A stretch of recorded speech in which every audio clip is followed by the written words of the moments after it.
What? Ah! You just land it right back over again. Don't open your mouth. Ah! There's literally flies and insects everywhere. We didn't plan Yeah, this. just before we start, this was not planned. Ah! Nor were all the insects.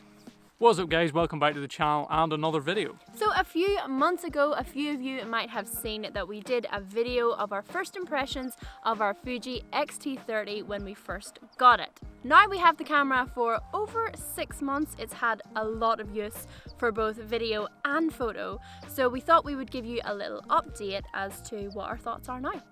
Have our opinions changed on the camera? Do we regret buying it? Or was it exactly what we hoped for? Did plan on doing this outside, but there are way too many insects. Literally getting eaten alive. Yeah, and it might get windy and stuff. So let's just head back and we'll get into it. Did you say head back that way? I said that way. Whatever way, there's too many flies.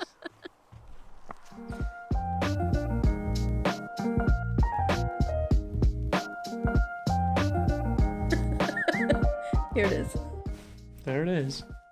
So if you're watching this video, it's likely that you might be considering getting yourself a Fuji XT30. And you're probably wondering, is it worth it? Is it the right camera for me? Well, that's quite a hard question to answer because there's a lot of things, a lot of factors that come into play. So let's just jump right into it.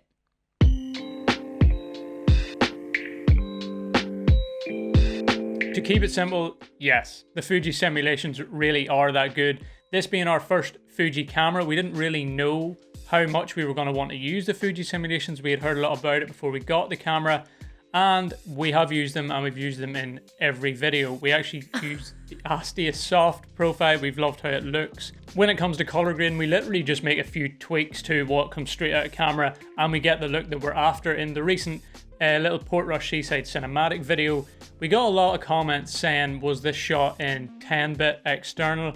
And no, it wasn't, because we don't have the ability to be able to do that. But you can kind of tell just how good the footage looked, and people thinking that it's 10-bit kind of just shows how good a quality and how nice the footage is. We shot it in 4K, and the 200 megabit files are just so easy to color grade, and it seems like we always just get the result that we want. You can also use the film simulations with your photos as well. There's a nice few options depending on what look you like, and yeah, it just means you can get pretty sweet results straight out of camera. Basically, the tones are great, the colors are great. If you get yourself a Fuji, use them.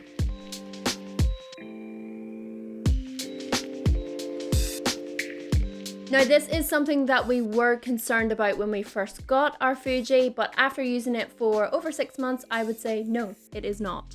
Obviously, having no IBIS affects both photo and video, so if you're taking photos and your shutter speed needs to be quite low, you're going to get a little bit of motion blur in there, so generally your shutter speed is going to have to be higher than the camera that has IBIS. We don't really think that's too big of a problem for us. You can just set it up in a tripod and that kind of does away with that problem. With our videos, we sometimes do shots handheld, sometimes we use the tripod, but it's just remembering that you do have to be a little bit more careful with your shots, like obviously walking with the camera. Sometimes you just don't do that. Yeah, you just literally can't do it. Use your strap, hang it down, get a little bit of stabilization going on, or as much as you can. And yeah, we haven't really had many problems. You just obviously can't really hold it up and like vlog and walk with the camera because too shaky. And yeah, obviously with no IBIS, there's certain shots that you just can't do, but we haven't really found it a problem and we're happy with all the results that we've had.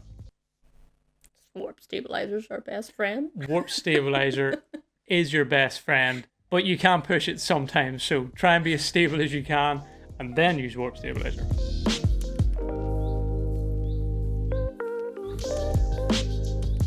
So when it comes to making our videos, the easier and quicker we can make the process, the better. And this camera definitely helps in a few different ways. A good example is when we're out making our photo vlogs, we're constantly switching from photo mode back to video mode to get the clips of what we're taking a photo of. And it literally couldn't be easier in this camera. You literally just flick the little dial. You flick the little dial from the movie mode to the photo mode. All your settings are already set up. So you literally just have to adjust your shutter speed, take the photo, good to go. Quick and easy. Flick it back to video mode, everything's just ready to go. You just hit record or sort your exposure out, hit record, and it couldn't be any easier.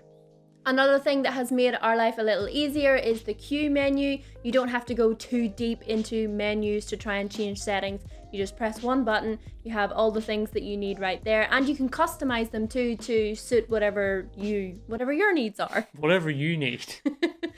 So we've mentioned this before in another video at some point, and it's when we're doing videos, we have a lot of shots on the tripod, and even when we're handheld, we have a lot of shots where we're essentially using manual focus. We focus on something and just keep it there, and then you don't have any worry about hunting for focus in that.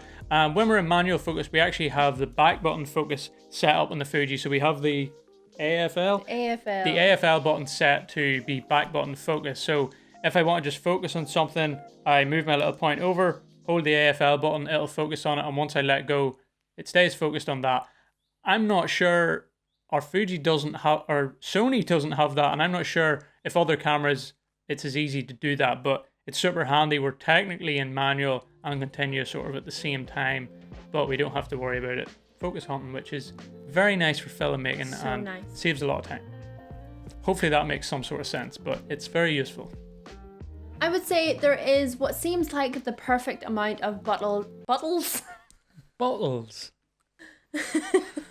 Oh the dear. perfect amount of buttons and dials, and they feel like they just are where they should be for your fingers to change settings very quickly. It's very easy. It's good. I'm Italian It's all of good. a sudden. It's good.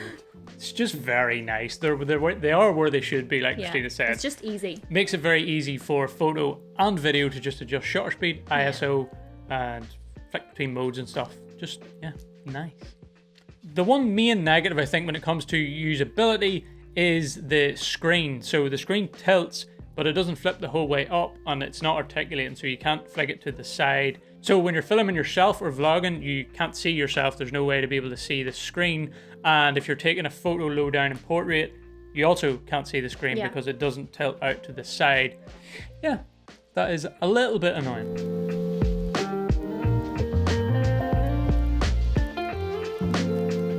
So it definitely did take a little getting used to the compactness of this camera. There's lots of buttons that are close together. Sometimes you would accidentally slip your finger, press a button that you shouldn't have. We definitely found that at the start when we first started using it. Mainly with the Q button, which we said was a benefit earlier. We used to hit it all the time. They've fixed that problem now, thankfully, but that was really annoying. But with some time, I wouldn't say that's now a problem. We've kind of gotten used to where things are. We know our way around it very well. So yeah, I wouldn't say it's too compact anymore. I would say though that I would definitely not like to be holding it without a camera strap. Oh, definitely not. Because there's just very little grip on the camera. It's too scary for me. So that's one thing. You would have to have a neck strap on or a wrist strap because or you could buy a grip for it and mount it on. If you have bigger hands, bigger fingers, then it actually might be a problem because the controls are crammed on there.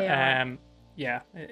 It depends who you are, how you like your cameras to feel, but yeah, it's small. And if you do have a different lens on it, we currently have the 18-55, which is a chunky enough, heavy little lens. It is. But if you have one of the smaller lenses, like the pancake lenses or that, you can literally slot this into your pocket and you're good to go, which is pretty handy. So size is of importance, would you say? Yes.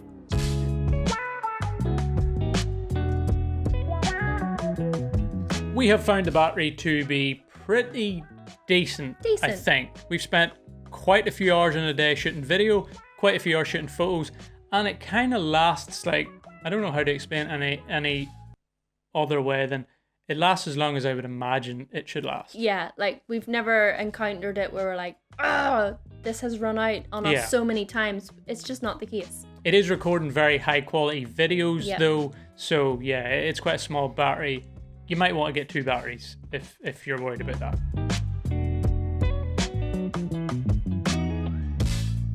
So for us, we haven't really found this to be a big problem, mainly because we don't be out in such harsh conditions. Even if there's the slightest little bit of rain, we're like, okay, let's get out of here. We tend to take really good care of our equipment, so we don't have them in too rough of conditions. In saying that, if you are like a landscape photographer who's always out there shooting no matter what the condition, it could definitely be a problem. Yeah, we've got it a little bit wet at times and we haven't had any problems. The lens itself we have is actually water sealed. The camera is not at all. So be very careful. We also bought ourselves a little protector for it if we do happen to be out in the rain. So you might want to consider getting one of those if you know you're going to be out in harsh conditions.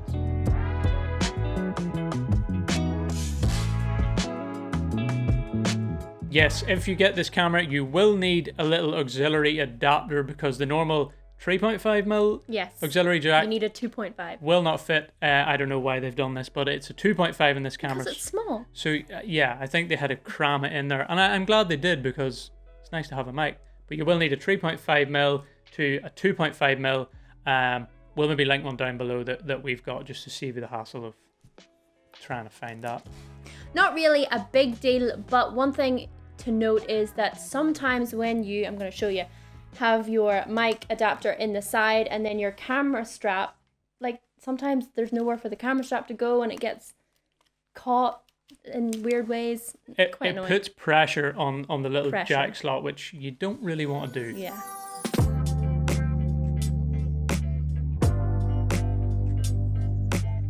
We actually haven't had this problem ourselves because 99% of the time we shoot in manual, but we have heard that people shooting in aperture priority or ISO priority when it comes to video have seen that their exposure changes are in like segments, and you can clearly notice it in videos, which is a big no-no when it comes to filmmaking. You don't want to see those changes. You want it, if you have to use an aperture priority or an ISO priority, you want it to slowly change. And I think with the newer firmware updates, they have improved this a little bit. But like I said, we always shoot manual, so we personally haven't really had that problem.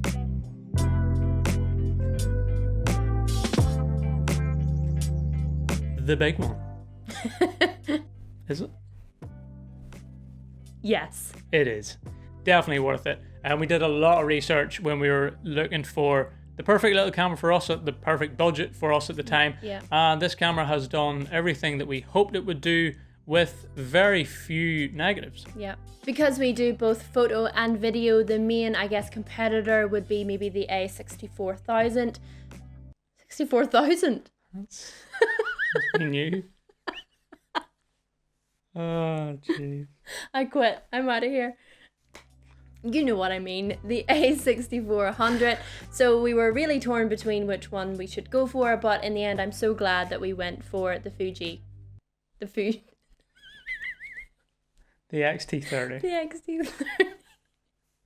I'm done. Yeah, we honestly, we had heard a lot of good things about it from a lot of other filmmakers and YouTubers, and yeah, I think we could just sum it up with the Port Rush Seaside cinematic video that we made. Once we made that and I seen the final result of that, I was like, this camera is a little beast. It is. I think that's the perfect description for it. It's a little beast of a camera. It's a little hybrid beast of a camera. It also just feels like really good. It feels like good quality. Everything on it, just like even just turning the dials and the buttons, it just feels good. There's a nice finish to it, and it is a pretty good looking camera, you have to say. By the way, this is not sponsored in any way by Fuji. We, like we said, had it for over 6 months, and we just wanted to give our thoughts. We would certainly recommend this camera. If you do photo and video, it's going to be hard to get a better camera at that price point. So yeah, we definitely would recommend it. As Chris said, there are some links in the description of some of the gear that we use. The link for this camera is also there, so if this video in any way helps you or encourages you to buy it, then yeah, it's there for you. It also supports us and helps us keep going on this channel too, so we would appreciate it. Well, we hope you found this one helpful. If you do have a Fuji yourself, specifically the XT30, we'd love to hear your opinions too. Drop them in the comments, let us know what your thoughts are. And also, if you have any questions that we didn't answer about the Fuji XT30, something that you're curious about, drop it in the comments too. Also, give the video a thumbs up. We are a small channel here and it really helps us out. And maybe consider hitting the subscribe button too if you want to see more. Is that it? I think that's it. As we always say, take it easy. Don't be a stranger. We said that at the same time. Sure did.